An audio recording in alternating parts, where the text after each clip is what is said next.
What's up, everybody? Welcome to Punch Drunk Nerd, the podcast where three friends, three amigos, three bambinos come together to talk about nerd shit. My name is Luis Gonzalez, and with me is Miguel Sanchez and Deadpool.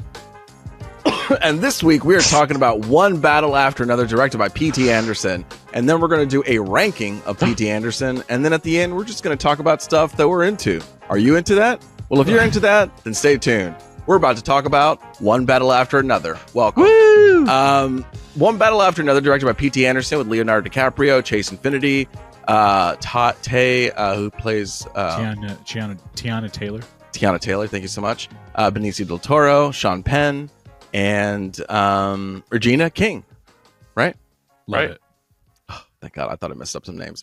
All right, guys, let's get into it. Let's talk about format. Remember, I always feel like Miguel asks us that, and that's always like a good question to start. Oh, shout out! I get some credit. Okay. Yeah. Once on this podcast.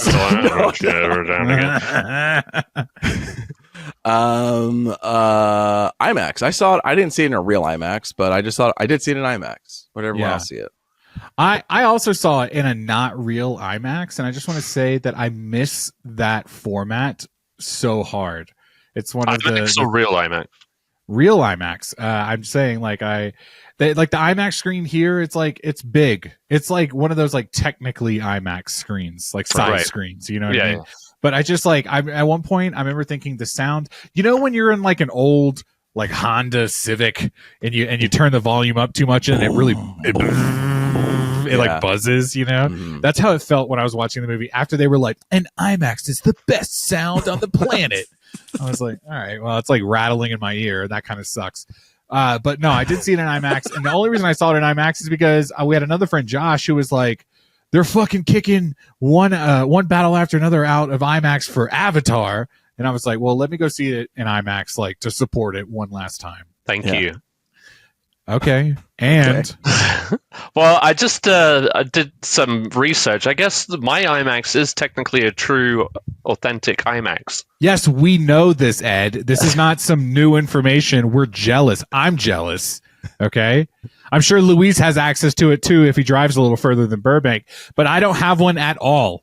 Okay? I don't have to drive too far. 15 minutes I think Luis probably had the closest. Okay? Luis would have had the shortest drive to go see like a true VistaVision or 70mm presentation of it. And best believe I do not have those options. Okay, so the fact that I saw it in IMAX was really I would have to drive to Dallas to go see I was trying to have a paper trail that I saw it in IMAX. That's all I was doing. Nice. Okay. Yeah. I was like, there you go. I saw it. I would have wanted to see it in VistaVision. I really do, and I really did. But I think too limited. It was just like we just got to see it in general. Yeah. You know, no, and I think the tickets were going off the rack, and there wasn't that many seats. So my AMC was calling it one of those like artisan limited releases or whatever, and I was like, one battle after another. It feels like this should be like one of the movies of the year. You know what limited. I mean? Like it should be art because AMC does that like art house or whatever. Art house or like it's like they're just presenting it as such. Yeah, I guess so. They were trying to like hurry and get it here. You know what I mean? Right. Yeah. Get people. But yeah, no. Anyway, I saw it in IMAX. Good question. All right, Ed, you saw it in IMAX too. I know that. I did. True IMAX. True IMAX. Yes, we knew that. Oh, now I remember. Okay. Not fake. The thing, though, the only thing I want to say is like seeing at the IMAX theater in Houston and seeing the IMAX here. Like, the movie I always compare it to is Gravity, where there was a moment during Gravity where I felt like even in the middle of the theater that I was like falling into the screen. You know what I mean? And like, I will never forget that experience. And when I go to an IMAX movie now and I don't feel like I'm being like engulfed by it, then I feel like I'm missing out a little bit. Yeah. I want to say I know it's like later in the movie, but and I just want to say fuck it. Spoilers. Spoilers. We're not going to get into spoilers, yeah. I think the IMAX treatment for this one is truly like really immersive during that last car chase sequence. Yeah, when they're going up and down the hill. And I'm only bringing it up now because we're talking format and you're talking being immersed. And I feel like the way that the camera was going up and down, booming up and down, I love kind of worked with that like tallness of what IMAX gives you instead of like the panoramic view where you could have like left and right. Yeah, I will say that was something that stood out in that moment. Even though I didn't feel it was a true IMAX experience, I still really appreciated that because, like, that I get motion sick in cars, and I was like sitting there like, oh fuck, we're going up and down a lot. You know what I mean? Like, whoo, let me catch my breath. You know, but that's interesting because Sarah gets like a little motion sickness too, and I was wondering watching that, I was like, would this get to Sarah? I don't know. It's on the screen, like she's not in it, but it is very like visceral. Like you're in it, kind of like almost like when they put the cameras on the front of the F1 cars. Yeah. I thought of that too. I was like, F1, yeah. I was like, I tell you this, like, you get that shakiness of the car that Leo is in. You know what I mean? I saw like a rattle in this same exact room. At IMAX in my theater, I saw F1, but I was a lot closer, and that changes the perspective. And it was like, oh, okay, maybe I shouldn't sit so far back, even though I had like a really prime center seat. I always made a joke about that. Don't start with me, okay? I did, but I was just like, if you're like in IMAX, you want to be in it, but like if you're sitting at the back, you might as well just watch it on a television, you know? Oh my god! Okay. I don't know. Let me come to the podcast and say I didn't see it. Then we'll have a whole different conversation. Miguel, it's only here for one weekend, and you didn't see this. Why didn't you see it? You didn't support theater. This is the #1 movie of the year. No, let's talk about our reviews. Let's talk about let's get in. Ed, get into it. All right. No, don't let Ed go first. God damn it. Why? Okay, why? Miguel. Oh, Miguel, you go first. No, I'm kidding. It's just Ed loves to that's right. Kickstart. He takes the ideas. He takes them all. You'll be like, oh, I really want to talk about you go first. You go first. I like this. You go first. Yeah, no, I'm kidding. No, don't do it. I'm curious. So worst movie of the year, one battle after another. Luis, what do you think Miguel thought of it? There you go. No, I actually love we're gonna do it. Okay. I mean, it's been really hard to predict what you guys like and don't like these days. I'm having a bit of an identity crisis. I think Miguel. I feel like I'm not very subtle, and I think you love. How many bathroom? I tell you what. How many bathroom breaks do you think I took? 0. Luis? 1. Again, and I got up once to go pee and grab a beer. Is that what you're thinking? Oh, well, there's a possibility of that. Yeah. Okay. Yeah. Final answers. Final answer. I think 1. I think 1 if you had to go get a beer. Yeah. You guys ready? Uh-huh. Bitch, I didn't get up at all. I watched the entire movie. Good job, Ed. No, I appreciate that. I felt the same way after Killers of the Flower Moon, another Leo movie. Yeah. Dude, it's like Leo. I don't move. I don't move. I was telling Ed before we started, is the theater is the seat that I was in. It wasn't the other theater that I'm used to, so I didn't have like an exit. I had to cross over people to leave, so I like sipped my beer the entire movie, and I just sat still. I was like, I'm not moving because I'm already here. You know what I mean? I can't imagine drinking a cocktail in a movie. It's like, why? That thing is going to be why not gone. I do wish I had water. And the movie hasn't even begun yet. Like the trailers still have it. Like a beer, they go down fast, and then you don't want it to get warm. You don't want it to get warm. I had a glass of wine with this one. That's not bad. Wine can do. It did it. And I also know my bladder. I just can't trust beers anymore unless it's like a movie I'm seeing for like the second time or something, or I know it's a short one. Like Noah, third, fourth, fifth time. IMAX. No, I pivoted just to be silly. Ed, let's start with you. Tell us what you thought about the movie. All right, I'll go first. All right, go ahead. No, go ahead. Somebody go ahead. Miguel or Ed. All right. I mean, like I said, I don't think I'm very subtle when it comes to these things. I feel like I'm utterly predictable, but I've thoroughly had a good time with this film, and with most PTA films, I feel like at no point did I know where it was going at all. I liked how this movie feels relevant and political without being pointed or preachy. And there's only like a vague sense of place and time, like it's in California and it's set in the present day, kind of, but it's nothing is specific enough to make you want to like take sides or anything, which I enjoyed. It makes it feel like a little bit more timeless, and yet with like all of that going on.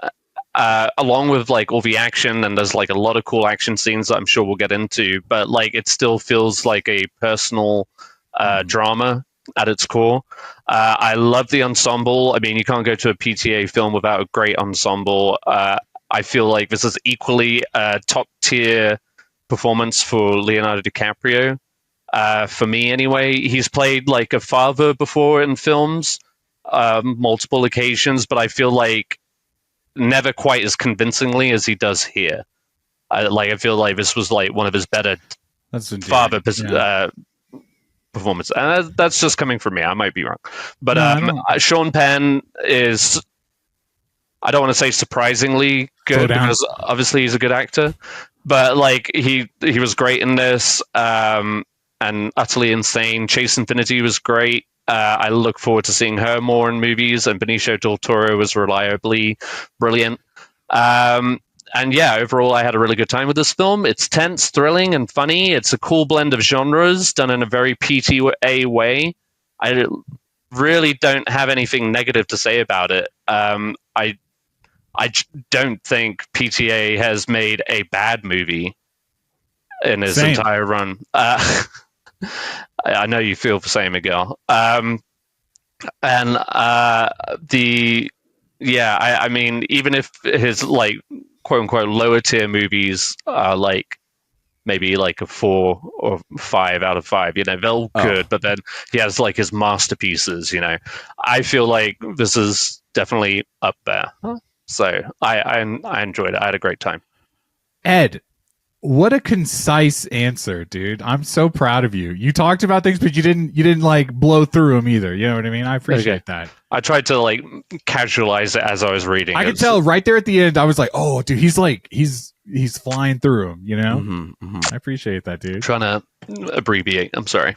Because you had things that I want to talk about, but now I want to fly through them so that we can talk about them more generally right now. Proceed. I also want to say is I had a really great time. I did tell Ed, I think I might have mentioned to Luis too, but like I saw the trailer one time for this movie and I did not like seek anything out. I did not like really have any idea of what was going to happen in this movie until I was watching it. And when Ed mentions that like that's kind of the vibe of PTA films, like that makes me want to watch more of those because I love not knowing the direction we're going, you know? Right. And I really felt that. A lot of really standout performances. It's a really great ensemble cast. I really appreciate Ed's point about Leonardo DiCaprio, and generally the internet seems to really love it as well. I am just a diehard Leo fan. I think he shows up and he just delivers. But I will say, surprisingly for me, the standout performance was Sean Penn, and it's someone that I did not stop thinking about the entire time as it was watching it and afterwards. Because to Ed's point, like we know Sean Penn's a good actor, but it's been a minute, you know, like surprisingly, I think you said, but it's like, it's been a minute, and he has an Oscar already, 1 or more, maybe 2. Okay. And he's been around, he's got some controversy as well. But there was something about, he showed up, and from start to finish, like every time he was on screen, my whole theater was locked in, dude. Very visceral reactions. Really great cast. Lockjaw, which I thought was a little on the nose, and then I later was thinking, was that on the nose or was that in the script? And then Sean Penn like crafted a character around that, which then I thought, oh, that was like brilliant then, because like he took something and like because he made a very like physical reaction to that. Yeah. Name. I was going to say like the physicality of the performance alone. Yes. But yeah, it's a character that you underestimate as a villain, just a villain. Absolutely, but he's so much more than that. He brings it brings a lot to a table. It's great to come out the woodworks for a great movie like this. I'm here. My last thought is the pacing of the movie. So going into, like I said a second ago, I sat through the whole thing, but going into like a 2:45 movie like that, anywhere between that and 3 hours, like that could go one way or the other. You could be immersed and locked in the entire time, or at the hour mark, you're like, oh fuck, I have 2.5 hours more of this, And there were several times I checked my phone to see the time, simply to be like, I can't believe how like locked in I am right now. I was surprised that I don't want to say it was fast paced, but it never felt like it was dragging, It never let up. That's for sure. No. And I was having a great time. That's my initial reaction. There you go. Yeah. and pretty much the same thing. No, I loved God. it. I had a Thank great God. time. I loved the movie, and I think this is one of PTA's like most accessible movies out of all of them. It's like honestly, you could just sit down and enjoy it, and you're gonna be okay. There won't be too much you're feeling or think. I mean, you feel a lot in this movie, but you know what I'm saying. There's it's not a whole lot of ambiguity about what's going on. Whereas, like, there are some movies of his where you're just like, huh? Like, but you like it. Like, you like what you see, but you don't quite understand why. Or, there's a lot of intrigue because people are mysterious, and so he uses that as a tool. It's like, who is this person? There's all these questions, and he's really good about that. I think I'm just so amazed by the way he's somebody who's like, I'm gonna do something different now. I'm gonna do something different. And yes, he revisits certain things, like you can say, I don't know. Well, whatever. I'm just saying, like, between The Master, There Will Be Blood, Magnolia, Punch Drunk Love, like, all of these movies have different looks and feels, and this one is another very distinct movie. It feels like a documentary movie sometimes, and I feel like it lends itself to that because it is very political. And it reminded me of Civil War, Alex Garland's Civil War at times, where you're just like moving through stuff, especially through the chase, especially through the whole, like, I really feel that when the town was being like attacked. Yeah. Right. And then they were running away into the tunnels and things like that. It just like that, the shakiness, it was always moving. It was a little bit more shaky than usual. So you never really got to sit with like these awe-inspiring shots that you get from There Will Be Blood or The Master or Phantom, things like that. This was more like, we're in the shit, we're moving around, and we have an occasional beautiful shot for sure, but like, like when they're in there having the conversation, when Will is all grown up, the camera's like right in his face, and then it goes over, and then it swings back. It just feels very casual in that way. Totally. Yeah, no, I loved it. So I think, you mentioned Civil War. Something I was thinking about when I was watching kind of like that midsection of the movie was Eddington. It felt like that small town, but also in the way that like Eddington captured like the COVID years, like this was really capturing this like small town, and also like kind of current day like political conspiracy theory, like just active movements going on, you know what I mean? And I just like kind of loved. I was thinking about that when I was watching it, and you mentioned Civil War. Now I'm like, oh, that'd be kind of like a fun, like non-trilogy to watch, like all three of those in a day. Like that'd be a fun one. Yeah, definitely a busy one. But, a busy one for sure. But yeah, no. Ed, you wanted to say something? Go ahead. I was going to mention Eddington too, so I'm glad you said it. I wasn't alone in that. I definitely felt that kind of parallel.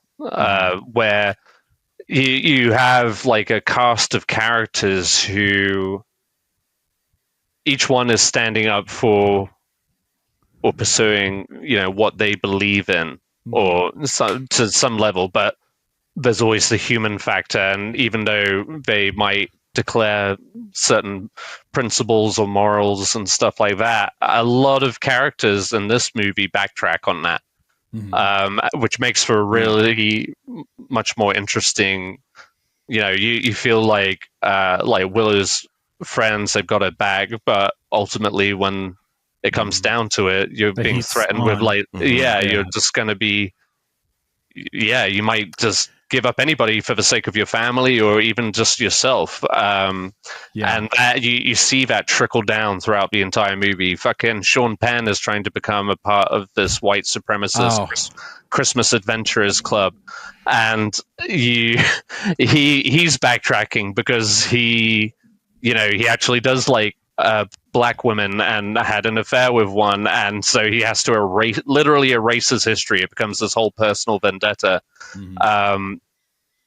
And just all kinds of like all of that. You think like Leo's the hero, but really he's a fuck up, Yeah, which I liked that they kind of foreshadowed that in the beginning of the movie. His wife's mom tells him like, "You're a stump. You know, like she's a runner and you're nothing. Like you're not worthy of her, which in the moment feels like you're kind of like, oh, I want to stand up for him. But then they cut to, 16 years later and he's like, I can't remember the password. Like I've smoked too much weed. I'm a drunk. Like, I mean, 16 years later, raise your hand if either of you would remember that bullshit. I later remembered in the movie that he handed him that envelope and said, memorize all this. And then burn it. And then I'm sitting there going like, I can't remember things from 16 years ago. Right. Which of course is one of the a standout moment in the movie. But to your point, I don't know. It's just, yeah, you went into it thinking he would be some sort of like hero savior, and he's not. And there's also a real big chunk of the movie that he's not in. Like he's in it for a lot, and then there's like maybe, I don't know, 20 minutes that you're like, you barely see him. It really does shift over to her perspective. Well, hers, and a good deal to Sean Penn's as well. Yeah. I like that the one person who sorry, I'm looking at this. Doesn't matter. I'm looking at the rat. You understand. Yeah. It's doing things. Very on brand for the movie too. You know what I mean? Yeah. Yeah. A lot of rats in this movie. What a rat. We had someone said this, so we were having this conversation about one battle after another, and they're like, there's two characters who are hypocritical. You have Perfidia, who's like all about, quote unquote, the cause and all these things, rebel things, but she's fine with sleeping with the enemy. She's fine flipping the like giving up the names, because really it seems like she likes the rush of the energy, and it just lends itself. She's in a world where, hey, let's go rebel, and so she does that. Yeah. And then on the other side you have until it catches up to her. Yeah. What's that? Until it catches up to her. Yeah. And you have Lockjaw, who's like questioning his racism, in some weird way, and he's trying to like figure out like, oh yeah, no, I'm racist, and then he's like, but actually, I really like this, I like Perfidia, yeah. And then their kind of betrayal to themselves creates this chaos, and in between you have Willa and Bob, and I was like, damn, that's a cool way to look at it, and I just wanted to like bring that into the discussion. Yeah. I just liked that none of the characters like were wholly good or wholly bad. Right. But like Tiana Taylor's like, when she has that moment where she leaves Leo and the baby, and she's like, you're just mad because I put myself first. And a part of me was like, I kind of get it. Like, I kind of get it. Yeah. Like that's what it is in life. Sometimes is you have to kind of like look out for yourself. But in that moment, she was choosing to be like ultra selfish and like not. Yeah.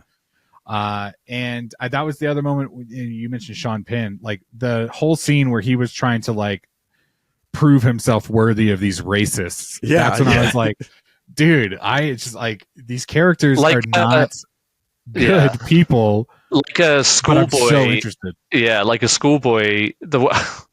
I got who was I was with Josh.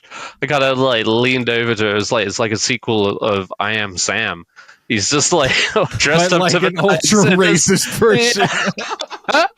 But it's just like the way he walks. I mean, again, the physicality of his performance is so good. But he wears the same suit for any occasion, and it's this kind of like Catholic school, like it's not like a flashy suit or anything. It's slacks and a button up, and and he's got this dorky haircut too, and he carries his comb around. But like he wears that to go visit Tiana Taylor's character. He does that to go meet with the club members. He's just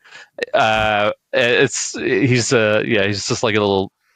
I like that moment when he goes to it's like I don't know who that is, like the president or the governor or whoever, like he goes to his daughter's wedding and they were like, well, we brought you in because it's like a formal dress and we don't want you to feel embarrassed. You know what I mean? Yeah. But it's like, oh, damn, he's dressed up. He just couldn't go in the front door. Right. Yeah. I want to talk about Sean Penn just for a quick second. Okay. Yeah, no, let's talk about the whole story, because I love the ending too. I just absolutely loved, like, Sean Penn is one of those actors who, like I mentioned earlier, he's kind of been canceled. We don't see him a lot anymore. But he showed up here and it felt like he was giving a character. When I was watching it, so was the second Oscar I Am Sam? Is that who you were mentioning? Was that the second one? No, he didn't win for that one. What was the second Oscar he got? Go full. He won. Yeah, go full. He won for Mystic River, and Milk. Oh, Milk. That's right. Milk. I've totally forgot about that because I really liked Milk. I was watching the movie and I was thinking, man, he won the Oscar for Mystic River. And the scene that everyone talks about in that movie is when they find his daughter dead. Right. And he's like, is that my daughter in there? Is that my daughter? You know what I mean? Yeah. And I just remember thinking like that scene was so like early 2000s performance. And it was like, I don't really think that great of a scene, but everyone points to that as like that's the moment where he won the Oscar. But I was watching him in every scene in this movie and I was like, I don't know, dude, nominate him again, because like every time he was on screen, I was locked in and the audience was either laughing or they were like dead silent listening to what he was going to do. And his intensity is also, I mean,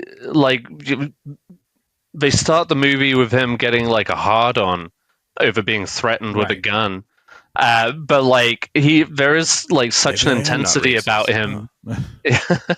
You have like there's such an intensity about him that it is intimidating throughout the whole movie. Like, and the force at which he comes after Bob and Willa, it's scary. Like go ahead. Another like actor I want to give a shout out to because he's tied in with Sean Penn's characters. The guy who was carrying out the interrogations. His character's name was Danvers. The actor's name was James Ratterman. I wanted to get it right. I love that. He was. I was just like, damn, this is just like the intense kind of some confrontation of his dialogue that would break you. What I want to shout out part of the biggest system that is so intimidating, you know. Sorry, go ahead. Two things. One, about his performance is it felt like a lot of it was like improv. Like sometimes he would just like say things, which I think Sean Penn was kind of doing too. Like he would do a lot of like repeating of lines and things like that. Like he was doing different takes within the take, you know? Yeah.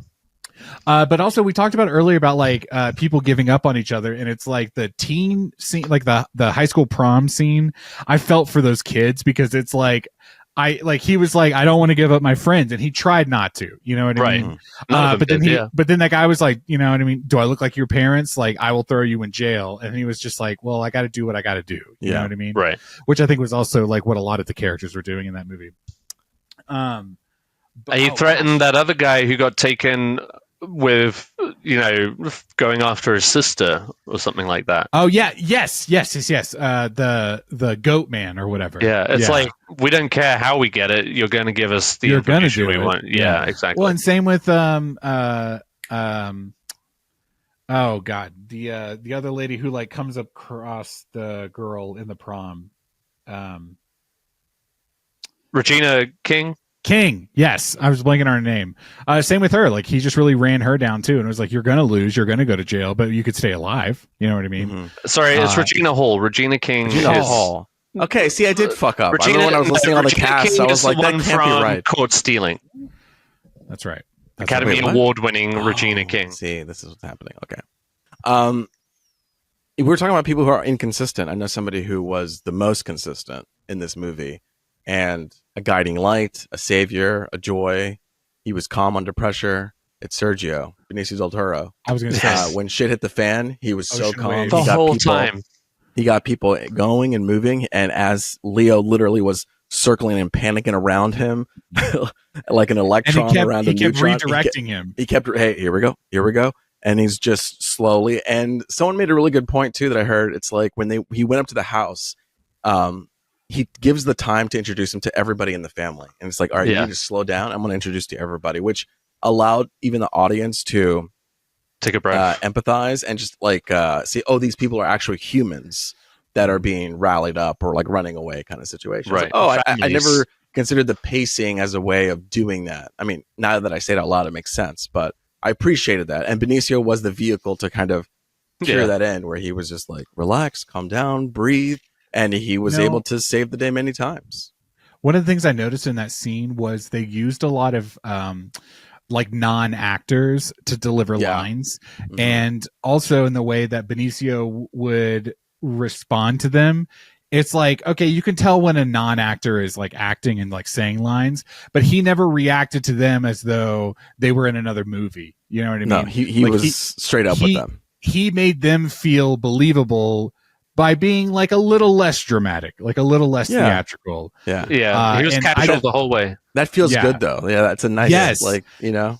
Well, I mean, I think about like in such a chaotic movie, you need that kind of character to hold you steady when everybody is breaking apart. Like he might actually be the one character who, if he had been in that interrogation room, who I don't believe would have given up anything. No, and you know how they justify that is he gets arrested later in the movie and they start questioning him like on the scene and he's like, "Yeah, I've been drinking." I've been drinking. He even lies. He's just been honest. It's like I had a few small beers. What'd you throw out? I threw out trash. I don't care. Which littering is a crime, but he's like, "Yeah, that's fine." Yeah. And he was trash. You know? No, I was I really enjoyed that moment and I think if Sean Pence wasn't quite as showy and not deliberately showy, but if it wasn't such a standout, I feel like he would have been in consideration too. But he's such a quiet, passive character. I think it'll slide under the radar. Because he totally could also be nominated for this role. Yeah. You know what I mean? 100%. In a quiet sense, you know? Yeah. Like not everything has to be that like, bah! Yeah, he's just reliably brilliant is Benicio del Toro. Yeah. When he brings him the beer, you know what I mean? And then later he picks he's up. Like, thank you, Sensei. Yeah. Fucking thank you. Oh, and then I know this wasn't like an acting, but it was like a script choice. But like when he gets Bob gets arrested and then he like meets with the like intake person and the intake person is like, and are you diabetic? And then she's like nodding her head yes. Oh yeah. And then she's like, and have you taken your medicine? And she's like shaking her head no. And it's like, and then you realize like, oh, this is like Sergio's like system of people. Right. And it's like for someone who's been on screen for X number of minutes at that point, like you feel his presence. Yeah. In the whole town. In the story. Yes. You know, and they set it up earlier too by being like, you know, everyone in town's going to be sympathetic towards the cause. And it's like, but that's true. Like you feel it, you know, when he gets that call from those skateboarders and they're just like, he fell off the roof. Your guy fell off the roof.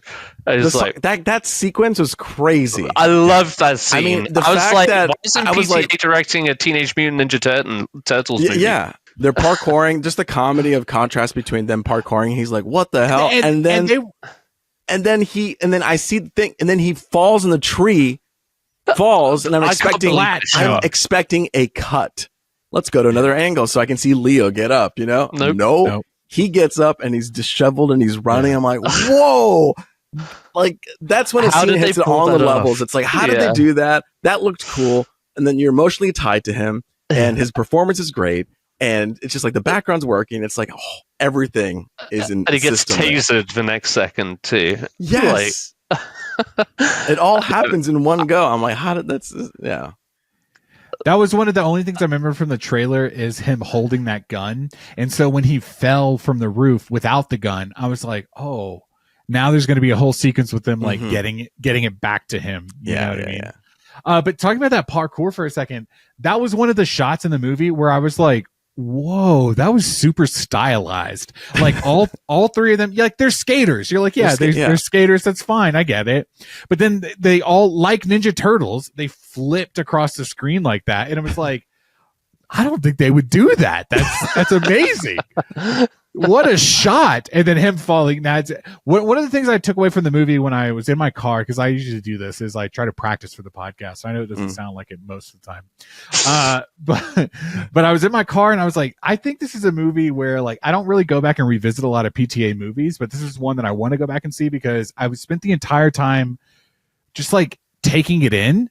And I feel like I was just like missing the choices. I was I was too busy keeping up that I didn't like really let it like the whole picture sink in. But I was just I was having. It doesn't have a lot of downtime. No. The bulk of the story is told in like what feels like real time. The slowest bits happen near the beginning, and then once you get going to the whole Willow going to the dance, like it doesn't stop. Off. Yeah. It's like actually, a 48-hour period, maybe 72 hours, give or take. This was a question I had at the end of the movie, and I think I kind of pieced it together.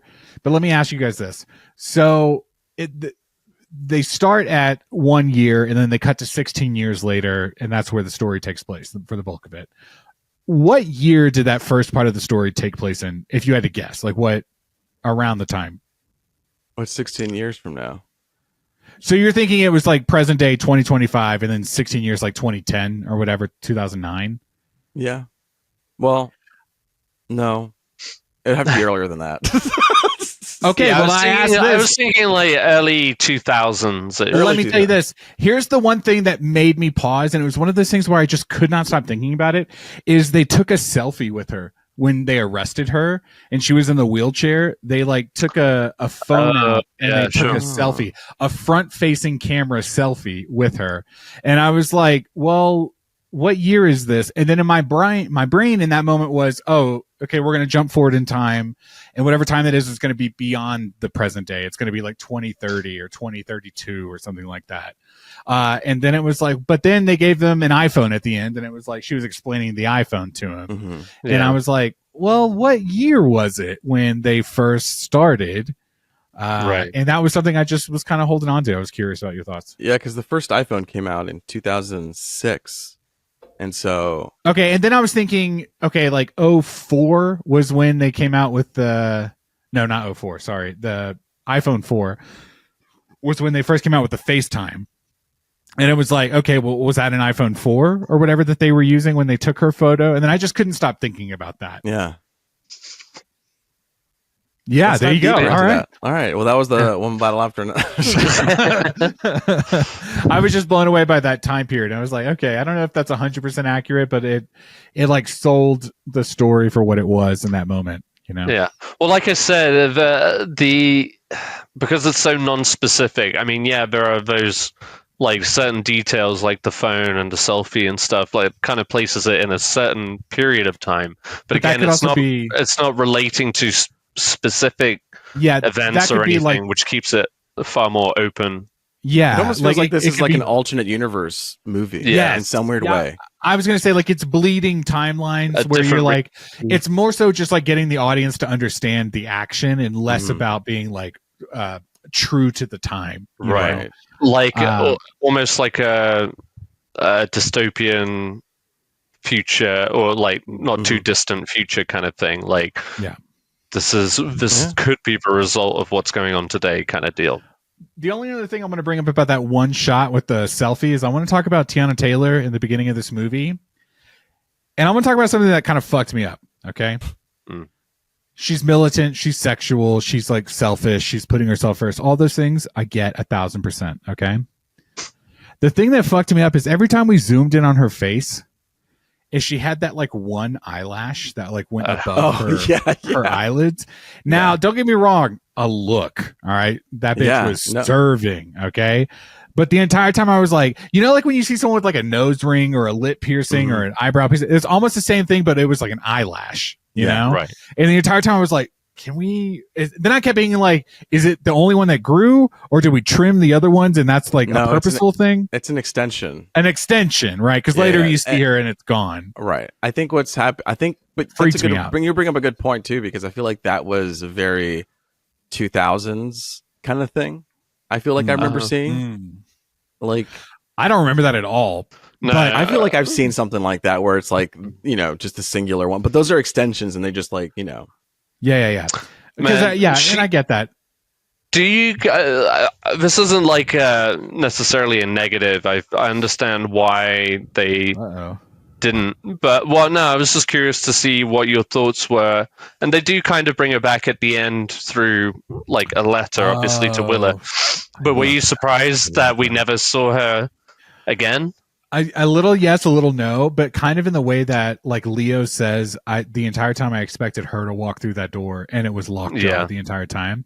Like I loved the fact that the closure we got was in the form of a letter. And if I remember correctly, he says like, I've had it for a year or two. I've been holding on to this, and so it's like, or at I least just that's how assumed it was from when she was a baby, but I might have mixed that up with his directions. I think the way she wrote that letter made me feel like it was I'm reminiscing on the years missed, the years lost. Right. And I what I enjoyed about that was, I like that we didn't have her come back, because in the way that Ed, you mentioned earlier, like PTA films, I'm assuming in general, you don't know where they're going. Right. I would have expected her to come back at the end of the movie. He's not a sentimental director like that. No. Well, yeah. I mean, as far as this story is, I assume. And I just loved that because the last time you see her, I did have this like taste in my mouth of like, I don't love like abandoning your child. It doesn't matter. I don't think anybody loves that. I don't think anybody loves that. I just really don't. I just don't really like when she left to go to Mexico, everybody was like, "Yes, fuck yes, bitch. Fuck that kid." No, Lena's a loser. And there's this like sense of like people trying to come back into your life where you don't always accept them. But there was a moment where she was like acknowledging, like, I fucked up, like I'm regretting this time lost. But I'm not, and I'm saying like if there is a moment like I could come back, but I'm not forcing you to. And she also like took that as a projecting moment to like go to her father and be like, I love you, and I'm so like I'm glad that I had you all along. So I really resonated with that moment. I loved it, the fact that she didn't come back. No, I did too. I agreed with the choice overall, but I was I was surprised that we didn't, knowing that she did flee alive. I going into the movie, I thought like maybe she'll end up dead or something. Yeah. I thought for sure she was gonna die, and then when she didn't on screen, I thought she'll come back. That'll be like the end. When they after that like bank heist, and you've got the helicopter overhead chasing her into the garage, I was just like, oh god, this is like where she's fucked. And sure enough, like the very next scene, you see her. She's in the wheelchair. She's all beaten, black and blue, and stuff like that. I was just like, it's one of those like off-screen. Is this like is she just gonna get shot in the parking garage? And but it could have gone any which way. But that was I was tense. I was holding my breath during that moment. I was just like, I didn't know what was gonna happen. In one of the earlier scenes in the movie, she's wearing like a red and black plaid shirt. And all I could think about was the trailer where he's wearing the robe. And the robe is very like red and black plaid. And while I was watching the movie, I was like, wait, is he wearing that shirt? And then later it was a robe. And I was like, oh, this is like, he's still holding on to her. You know what I mean? Yeah, dude. Fuck yeah. I'll watch this movie, okay? Dude, I was having a good time. Dude, I had one beer that I sipped, okay? Yeah. But no, there was also, what's really great about talking about that like scene where she ran off is there was like the pre-pregnancy like rebellious version of her, and then she had the baby. She got pregnant, was shooting the gun, and then she had the baby, and she was like, I'm selfish and I'm leaving. And what I thought was interesting is like the first half of that sequence is you feel like she's very strong, you feel like she's very agile, you feel like she very like controls the scene. And then after she shoots the guy in the bank and she's like being chased down the street under the helicopter view, she feels very heavy. You know what I mean? Like she feels like weighed down. She feels like she's not moving as quick and as agile as she was. And that, I just thought that was also an interesting way of like portraying her character in that moment. Like, she said like, I put myself first and I'm for the revolution and I'm going to push myself forward, but she like physically couldn't either. You know what I mean? And so I don't know. I liked her character, and I loved the fact that her presence is felt throughout the whole movie. The whole movie, yes. Yeah, even though she was gone so quickly, you realize that she's very important. And you see just like how like so many people's lives she fucked up in a way, like, or at least felt the blowback of her. Her presence, like you, not only like the central characters, but like the nuns at the weed farm were all aware of her. They're just like, oh yeah, we don't need her. We need her shit coming up again. Yeah, exactly. She's been gone all this time. She's still fucking with us. This is gonna kind of a shitty question because I might be wrong about this, but like, do you remember when they're sitting around the campfire in the beginning of the movie and she's like giggling with her friend, and then that friend ends up being the one at the bank heist where she's like, "This is black power. Like, you're going to give me your money and that's going to pay for my transportation or whatever." Uh-huh. I apologize if this is that's not the same actress that's also the nun later in the movie, right? I think you're correct. It's not the same person. No, It's not the same. Okay. So. Yeah. But there was something about her that when I first saw her, I think it was because it was like, a nun, like they do this. 1,000%. But I was like, yeah. and because she also has a line where she's like, years ago, I learned that I was tired of this and I didn't want to. No, yeah. I feel you. I thought that's kind of what they were doing in that moment, was like where she was like super besties with her. And then it was later she realized like, she's a rat and I don't really want to do this. You know what I mean? But whether or not that wasn't her, but it made me relate to that character later in the movie. Like, well, what I like about the movie as a whole, and I think I've heard this in an interview with Paul Thomas Anderson or whatever, is just like the movie illustrates you have the different generations in their time. And, just like Tiana Taylor and Leonardo DiCaprio at the beginning of the movie, that's when they're young, they're angry, and they're ready to face the entire world. But then as soon as they have that switch, like after that, everybody, like I said, whatever their principles were at the beginning of the movie is like, time, life happens. It all comes into question. Family happens, and you question, the person that you thought you were isn't necessarily that person anymore. Like, time does things to people. So on all of that, Sean Penn's character, you get the sense that Regina Hall's character kind of stays in it. She may have just kind of been like out of sight, out of mind. She just kind of comes back into it, and I'm not questioning that, but like you just get that sense like people carried on, just living life, and the younger people are the ones who are angry and fired up. And she has a really good moment where someone says that the daughter had nothing to do with it, you know what I mean?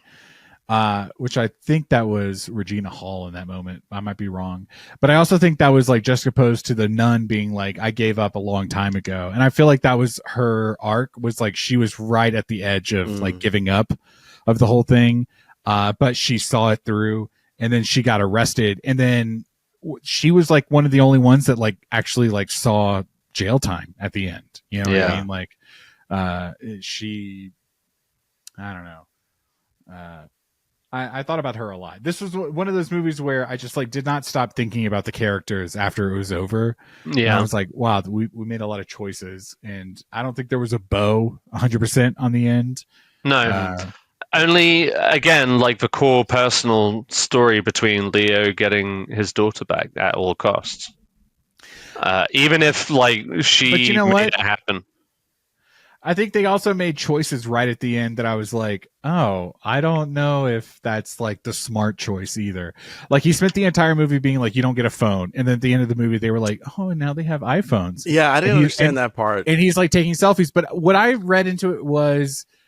She had one anyway. I took it as like, he's just kind of... It felt like he's like opening up. He's opening up and they're feeling free, but at the same time, he's betraying himself in that moment. In that moment, he's allowing this thing to happen when we know, based on their beliefs, like, this is the thing that's going to get you caught.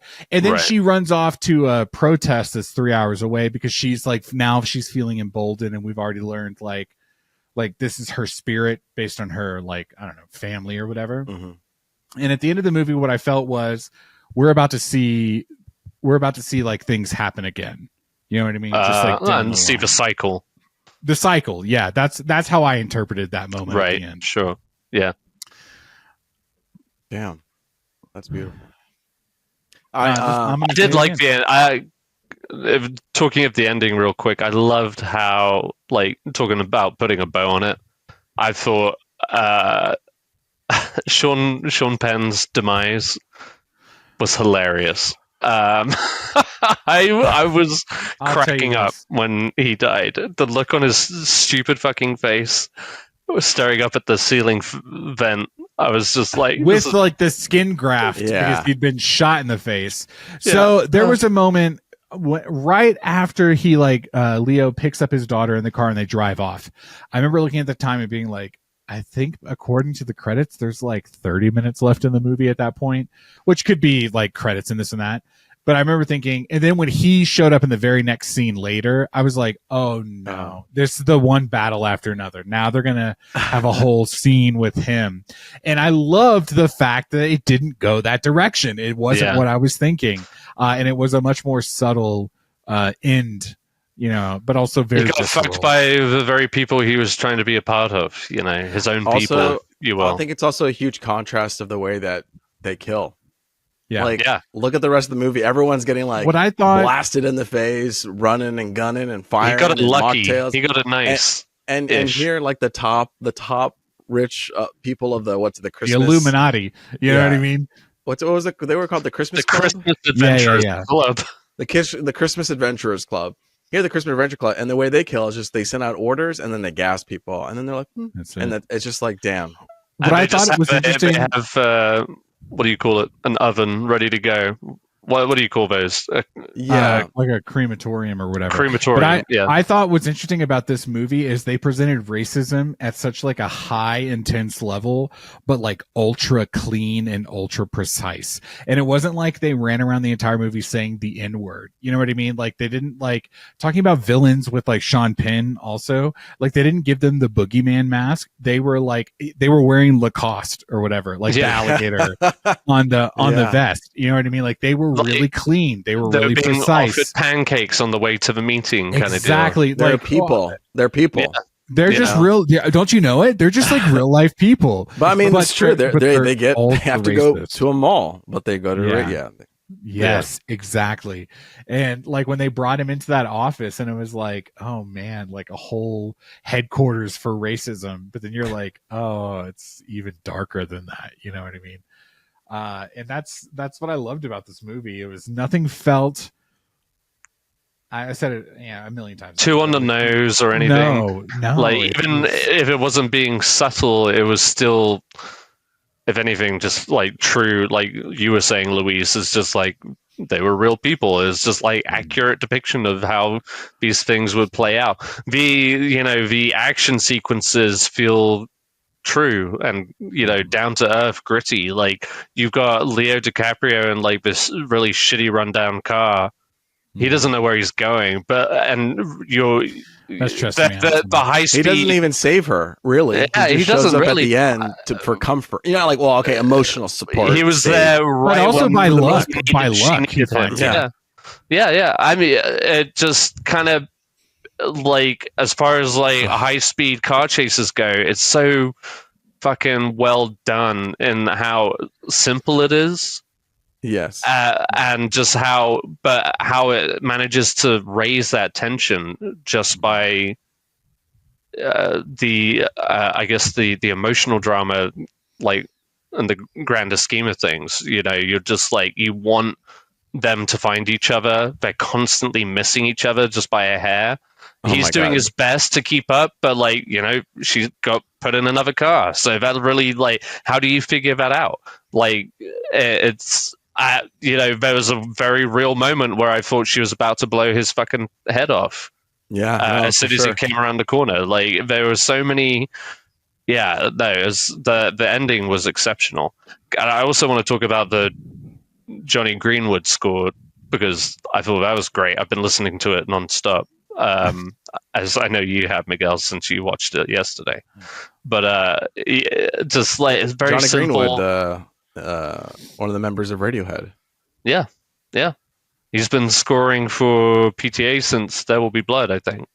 I just feel like I've said this before, and this is the divide between the two of you and me. Okay. I do not watch a movie and immediately go, can I listen to the score of this movie? I don't even think about that, Not that I think the music is bad or it didn't serve a purpose or anything like that. I just do not ever go, well, hang on a second. Let me hop on my Spotify playlist and let me make sure this. I think there's a lot of movies that don't have inspiring scores that would make you want to do that, I think. But I think there are certain movies where, even if the movie's really good, I find myself always going to a score because it really is emotional, uplifts me in those moments, or makes me really scared, or gets me hyped up, or hopeful, or whatever. And then I can, after the movie, I revisit the movie by listening to the music. I was going to ask, is it like when the movie ends and you hit play on the soundtrack or whatever? Yeah. Are you like watching the movie again? Oh, yeah. Listen? Yeah, like when I listen to the F1 soundtrack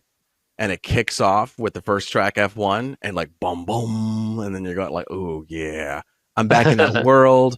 I'm driving. Everything's clean, smooth. Everybody's badass. I think it's just a great way to capture it. Yeah, for me, I mean, pretty much the same. I guess there are like moments that I want to go back to. There'll be, especially movies where they lean into the music. I remember when we came out of Avatar 2, there was the Paya Khan I've theme. That so many times. I know you do, baby. See, there's a score. There's a score. But it's like heightened moments like that. But then with PTA, I mean, the score is always just kind of embedded within the film, if that makes sense. They don't give way to like really heightened moments. I think the only exception may be Phantom Thread, but even so, that's still a very non-traditional score. I've mentioned this before, but Ed very delightfully what we're talking about scores, and I was thinking about one, but it doesn't matter. Let's move on. Oh, okay. I have a lot of thoughts. Go ahead. Okay, well, I'll say this is Ed very delightfully put together a Spotify playlist for me a couple years ago that was like scores or whatever. Okay, Ed, you remember this, Ed, right? How could I forget? Yeah.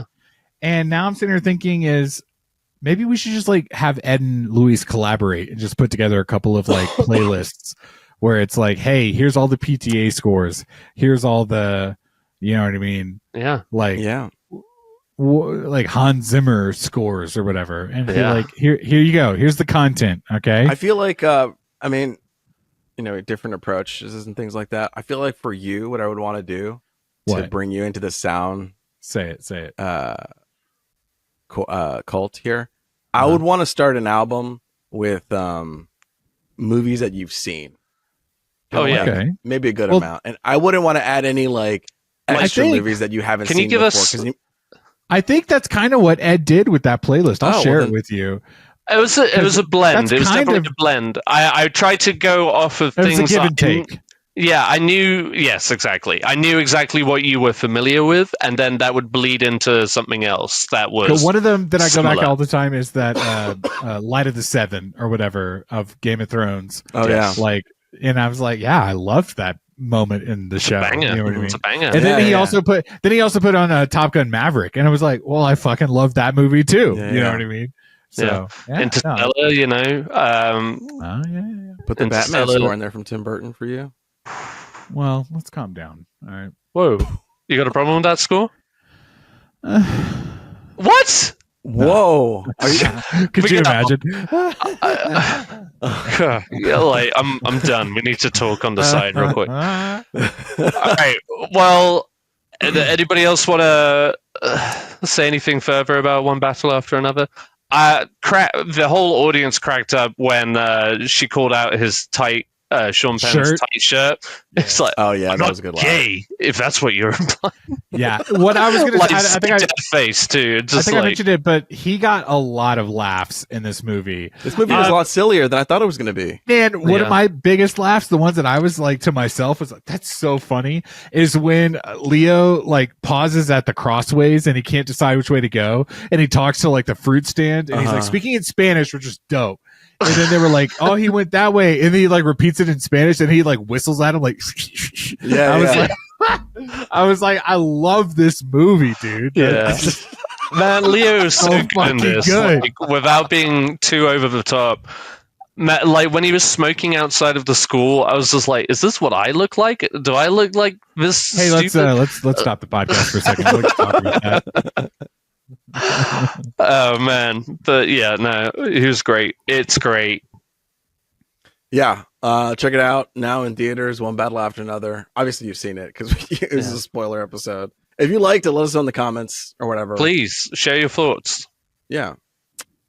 And well, I think it's that time of the podcast. We're going to do the top 10 ranking. Miguel, just sit back and relax and listen to the dulcet tones of me and Ed as we go through the filmography of P.T. Anderson. If you want to like dip out, grab a drink, come back and crack it open and just do it. And how about we love a good Miguel commentary. We do. We really do. I think you just asking questions, bouncing off does a lot for us. Or reacting, because I know you've seen some of these movies. Yeah. I tell you what, I said this to Luis, is that I asked ChatGPT to give me like a top 10 ranking. You can't. And now, only to reveal to myself that I was like, I think I've only seen 2 of these movies. Okay. Hey, you know what you should do? You should bring out ChatGPT's top 10 and then you can join us. You want me to do that? Yeah. I'll fuck around because I'll do it. Do it. All right. Where's the ChatGPT's top 10? You already had it, right? I just PTA has never really been my director of I'm surprised at how many movies I haven't seen of his. I mean, there's actually 10 now. Why that's the biggest reason why we're some of our favorite directors have hit the 10 mark in the last couple of years. Yeah, and I just feel like maybe one day I'll start watching these movies, but it wasn't. I get it. I mean, some of them just aren't your ticket, and that's okay. What if PTA did a sci-fi? I don't know. In California. Man does love his California. I want him to get back to early Wes Anderson loved Texas. You know what I mean? He was like, true. No, all of my shit's in Houston. You know, right? All right. Yeah, I get it. That lasted about 2 minutes. All right, you live there and you're not even proud. All right, I guess. No, I didn't say I'm not proud. I'm just saying, I get it. All right, he was like, I went to high school there. You're like, yeah, we all did. All right, sorry. Well, hold on. I remember I was in Houston and I was like, yeah, we have a spot in filmography history. That school was part of Rushmore. And you never have those moments. I get it. That is pretty wild. But I just, he's had so many premieres at the River Oaks. All right. Well, all right. Well, Luis. Okay. I guess we're going to do this now. All right. You ready? I can go first. Yeah. I feel like you should go last on these. All right. Between the two of us, I agree. Okay. We're going to, this is going to be, I think this is good and bad. I have a mixed list. How about that? I have a mixed list against... Let me... What? Real quick, just for our audience. Oh, I love that. Let me run through the 10 movies that Paul Thomas Anderson has officially done now. Starting with the first down to present day. All right, Hard 8, Boogie Nights, Magnolia, Punk Drunk Love. I almost said it. There Will Be Blood, The Master, Inherent Vice, Phantom Thread, Licorice Pizza, and One Battle After Another. All right. Made you think my list. That's why. All right. Let's hear it, Luis. Number 10. All right. Okay. This is actually pretty crazy. I'm going to start off pretty crazy here. Okay. I love it. I have a mix. Like I said, I have a mix of the conventional list and then a mix of the not. I love it. Only you, Ed. I actually don't ever want to see this movie again. Oh no. I'll see the other ones, but this one, I'll tell you what. I will see YouTube clips of this movie, but I don't think I want to sit through this movie ever again. Okay. Beautifully shot. You know what I mean? Great actors, great performers. But man, this is such a dreary ass movie. And I find the music to be a little bit imposing. And I think it's overly dramatic. It feels like very much like, how far can we go with this? Beautifully shot though, and great acting moments. But sometimes when it's coming together and it just crescendos and builds in this like music moments, I'm like, I don't know if I can see Magnolia again. Oh, okay. Oh God. Oh man. So I saw Magnolia. Okay. Recently, I saw it a while ago, and I was like with Sarah, and we were like, "Hey, we should watch P.T. Anderson movies." And I've never seen Magnolia. Do you want to see Magnolia? And she's like, "Okay, sure, I trust you." I was like, "Sure, let's watch it." Probably the worst choice for me to pick for us to watch because of just how depressing it is, and Sarah doesn't typically like those kind of movies, and so I said, "Okay, it's bleak," and so I'm gonna rewatch it again, and I think this movie has its moments, and like I said, I am like nailing on it, but this is a movie that is on the top of people's lists, and I can see why. I think it, like I said, I think just when every one of those characters starts having like a dire moment, and then that, like, again, for some reason the music is my enemy, and the way it's all played out, it plays a little over dramatic. And when I rewatched it this time, because I didn't really remember it, but when I rewatched it this time, the older gentleman who's the host of the game show, the music was again dreary, intensifying, and then he was like in the kitchen, solemn, wide shot, like the light on top of him, super dramatic, beautiful but dramatic. And then it's like, if this motherfucker pulls a gun out of the drawer and puts it against his head, I'm gonna lose my mind. And then he does it with the music. Surely does. And it's like, this seems comedic at this point. Maybe I don't know, but I couldn't like. And it's a mixture. It's a very long movie. It's like 3 hours. It is 3 hours. Yeah. I'm so. If anything, I'm just rejoicing that it wasn't the movie I thought you were leaning towards. No, it would not be. I mean, like you said, like with all Paul Thomas Anderson films, it's beautifully shot. But yeah, I'll get to it. Yeah, you'll get to it. Yeah, and, I think some people. I definitely think it's one of those movies that was definitely of its time. First off, like '99. Yes, it just definitely. Like, I remember my sister had a poster of it on her wall. Oh, it was an iconic poster. Yeah. And you keep hearing about it, and it also felt like, what was it? His third movie. I feel like that's where he was just feeling emboldened. And was just like, let's see. I'm going to make a serious film, I don't know. Exactly. And this is like going to win all the awards. It's going to rock people's minds. I make fun of it, but I know people put it on their top list. Yeah, but like you said, it has a lot of good stuff to it. It does, yeah. But interesting characters, like I mean, it is like the story of like the son coming back to the father. That's like Tom Cruise performance at the end, and the way he's going back. Like, there are those like PT, I don't want to say that, but there's just like all those complicated characters who, you think will make one decision, but end up doing something else for the good or for the bad. And Magnolia. I think it's a personal preference, and I think some of these bottom ones are going to be are going to be personal preferences, and some people may like the dreariness, and they're like, fuck yeah. Oh no, people love that melodrama. Like, mix that with the performances and the cinematography.